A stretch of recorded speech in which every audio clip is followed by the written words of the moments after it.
Michel Barnier went on Newsnight last week to remind us all what an objectionable character he is. He couldn't even bring himself to talk about Northern Ireland. No, it was peace in Ireland he was interested in and how the protocol was there to secure it, and there couldn't be anything outside the protocol. Then in another interview he talked about the Brits straight out of the SF dictionary. This is the man who once talked about de-dramatization of the protocol. Piece of advice, Monsieur Barnier. Physician, heal thyself. Also, why is so much of the mainstream press fawning over the biggest hypocrite in European politics today? The man who lectured us on how we had to allow freedom of movement to continue and then wants to limit immigration to France. The man who sold us of the coherence of the European ideal and now wants to exempt France from the European Court of Justice. You couldn't make it up. Now, I have said many times that our Prime Minister should not have agreed to the Irish government-inspired protocol, but if Barnier wants to play the game of working within the protocol, that's fine with me, because Article 16 of the protocol says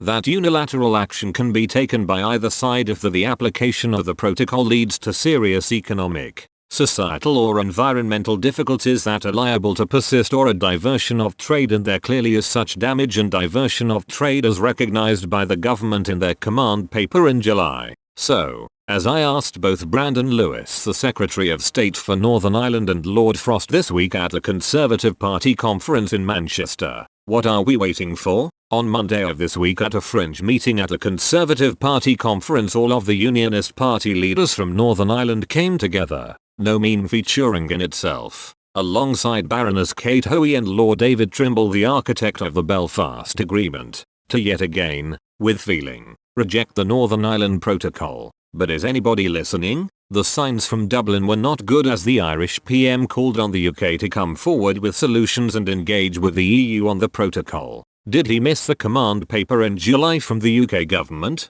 Meanwhile, Maros Sefcovic, the EU Commission Vice President, has said that he will not renegotiate the protocol as the UK is requesting. The NI protocol, he told those of us who are living under the yoke of the protocol, is not the problem but rather the only solution we have. That assertion is simply not true. There were alternatives arrangements put to the EU. They were simply rejected as they didn't fit with the political narrative of the Irish government or the EU. The icing on the cake, however, was the quite incredible statement Sefcovic went on to make, saying that people should be happy if more locally produced products make it to the shelves in Northern Ireland. Now that is code for people should be happy if shops are being forced to source goods from the Republic of Ireland as they can't get them from the internal market of UK due to the protocol. That is scandalous and an unprecedented interference in the sovereignty of the UK. The NI protocol is splitting up the internal market of the UK contrary to Article 6 of the Act of Union.